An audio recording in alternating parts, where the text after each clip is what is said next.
दोस्तों, बिजनेस की दुनिया में अक्सर कहा जाता है कि पैसा ही ताकत है और ताकत ही असली पहचान है। लेकिन आज की कहानी आपको बताएगी कि ताकत और पैसे के बाद भी सब कुछ अपने बस में नहीं होता।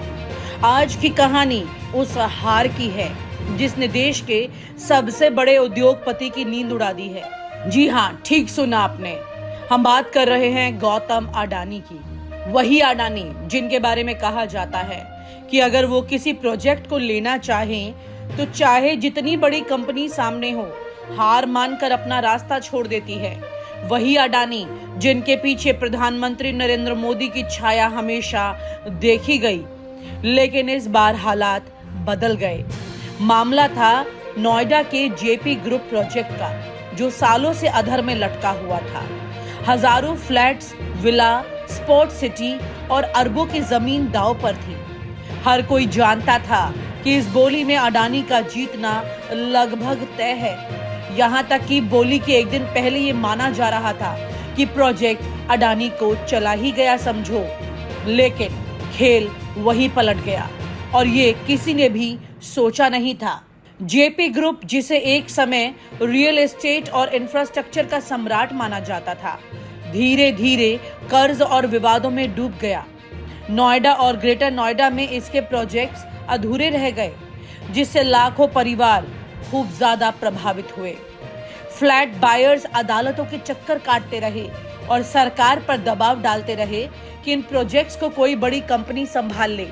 और यही एंट्री होती है बड़े बड़े उद्योगपतियों की। रिलायंस, अडानी, टाटा, सबका नाम चर्चा में था, लेकिन सबसे आगे दौड़ में अडानी ही दिखाई दे रहे थे। क्यों? क्योंकि अडानी के पास पैसे के साथ वो पावर है जिसमें पॉलिटिकल सपोर्ट का बड़ा तड़का लग जाता है। यूपी सरकार से लेकर केंद्र सरकार तक हर जगह उनका दबदबा माना जाता था। लोग कह रहे थे अडानी आए हैं तो प्रोजेक्ट अब पक्का इन्हीं का होगा। लेकिन यहीं से कहानी में ट्विस्ट आ जाता है। इस बोली में शामिल होना किसी छोटे खिलाड़ी के बस की बात नहीं थी। यहाँ हजारों करोड़ की पूंजी भी झोंकनी पड़ती है। अडानी ने अपनी तैयारियां कर ली थी। उनके लोग लगातार नोएडा अथॉरिटी और बैंकों से संपर्क बनाए हुए थे। अंदर की खबर तो ये है कि उन्होंने जेपी ग्रुप के सारे ड्यू डिलिजेंस रिपोर्ट मंगवा भी ली और वकीलों की टीम से कागजात की जांच भी करवा ली थी। उनका भरोसा था कि कोई और इतनी बड़ी रकम नहीं लगा पाएगा। लेकिन तब भी एक रहस्यमय नाम धीरे धीरे चर्चा में आने लगा। किसी ने नहीं सोचा था कि यह नाम अडानी को मात दे जाएगा, वो भी आखिरी पल में। शुरुआत में लोगों ने मजाक में कहा, अरे ये अडानी के सामने कहां टिक पाएंगे, क्योंकि यहाँ पर बात हो रही थी मोदी के खास आदमी की। लेकिन धीरे धीरे वो नाम मजबूत होता चला गया, जिसे लोगों ने हल्का समझा। अडानी को अंदाजा नहीं था कि ये खिलाड़ी चुपचाप अपनी चाल चल रहा है और आखिरी वक्त पर ऐसा दाव मारेगा कि पूरी इंडस्ट्री दंग रह जाएगी। बोली की प्रक्रिया में जैसे जैसे दिन नजदीक आ रहे थे, अडानी ग्रुप का आत्मविश्वास चरम पर पहुंच गया। उन्हें लगता था कि मोदी सरकार का अप्रत्यक्ष समर्थन उनके साथ रहेगा और बाकी कॉम्पिटिटर सिर्फ नाम के लिए आएंगे। लेकिन इस बार कुछ अजीब ही हुआ। प्रधानमंत्री मोदी, जो अक्सर अडानी के बड़े सौदों में इनविजिबल हाथ माने जाते हैं, वो पूरी तरह से चुप्पी साधे रहे। ना कोई बयान, ना कोई संकेत, ना ही कोई दखल। इससे अडानी की टीम थोड़ी असहज तो हो गई, लेकिन उन्हें फिर भी भरोसा था कि अंत में मोदी जी ही उन्हें निराश नहीं होने देंगे। मगर ये भरोसा टूटने वाला था। इस बार प्रधानमंत्री नरेंद्र मोदी अडानी से बचकर निकल रहे हैं। ये जानकारी हमें मिली है कि अभी वो खुलकर अडानी के मामलों में साथ नहीं दे रहे हैं, एक दूरी बनाकर चल रहे हैं, क्योंकि खुद नरेंद्र मोदी अडानी नाम की इस आंच से खुद को बचाना चाहते हैं, जिसमें वो जल्दी झुलस भी सकते हैं। इसके अलावा एक और बड़ी दिलचस्प कहानी यहाँ निकल कर आती है।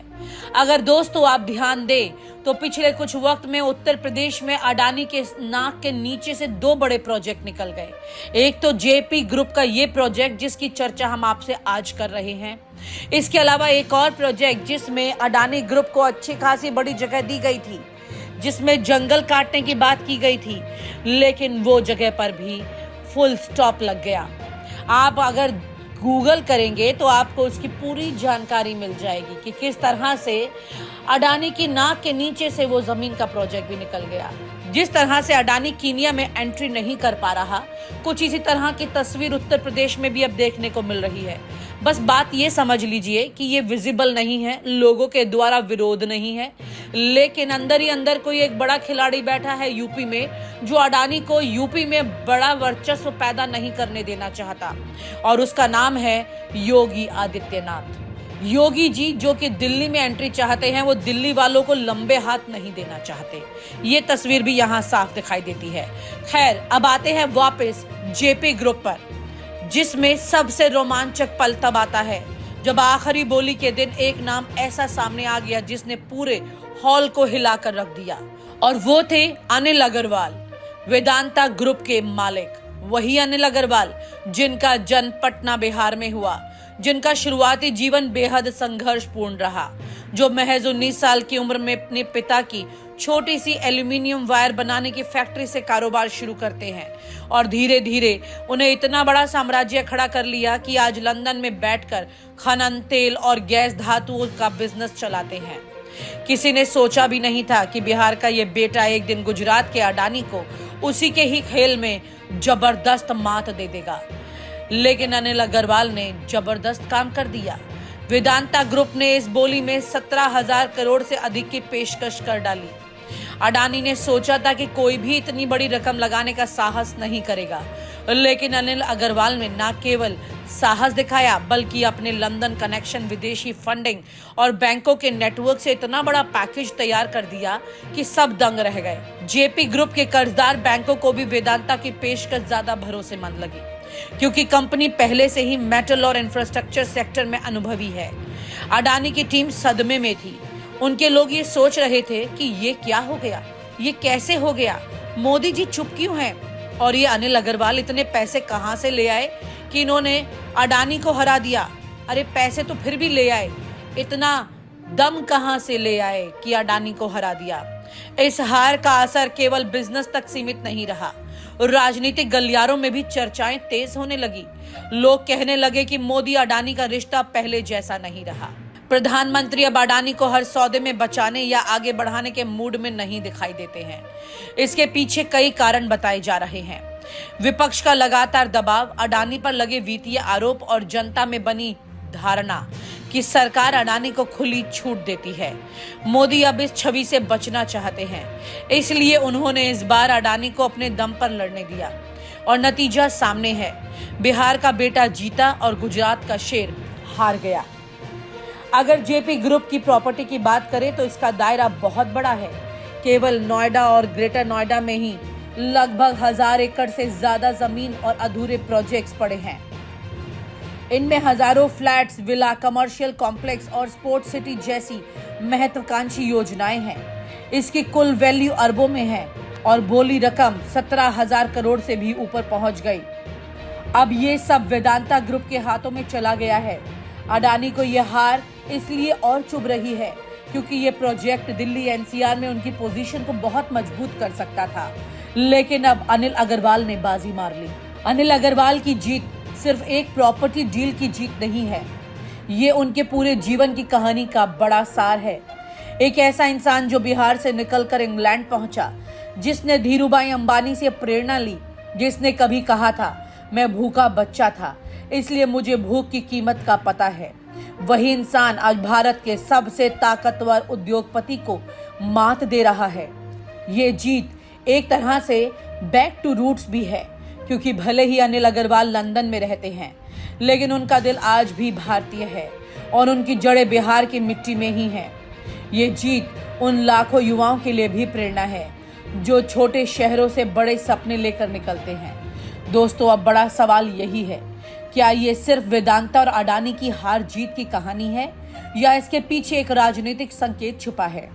क्या मोदी जी वाकई अब अडानी से दूर हो रहे हैं? क्या आने वाले समय में और भी सौदों में अडानी को अकेले लड़ना पड़ेगा? और क्या अनिल अग्रवाल जैसे उद्योगपति अब भारत के लिए नए सुपर पावर बिजनेस लीडर बनकर उभरेंगे? ये सब सवाल अभी बाकी है, लेकिन इतना तय है कि जेपी ग्रुप की इस डील ने बिजनेस की दुनिया का पावर बैलेंस बदल दिया। आज बिहार के बेटे ने गुजरात के फेवरेट को हरा दिया और यही है इस कहानी का सबसे बड़ा संदेश। ताकत, पैसा और राजनीति, सब कुछ होने के बाद भी कभी कभी बाजी उस खिलाड़ी के हाथ लगती है जो चुपचाप अपनी चाल चलता है और सही समय पर दाव मार देता है। और आप हमसे जुड़े रहने के लिए सब्सक्राइब करें YouTube पर, फॉलो करें Twitter पर और लाइक करें Facebook पर। और ज्यादा जानकारी के लिए आपको टाइप करना होगा सिर्फ न्यूज नशा।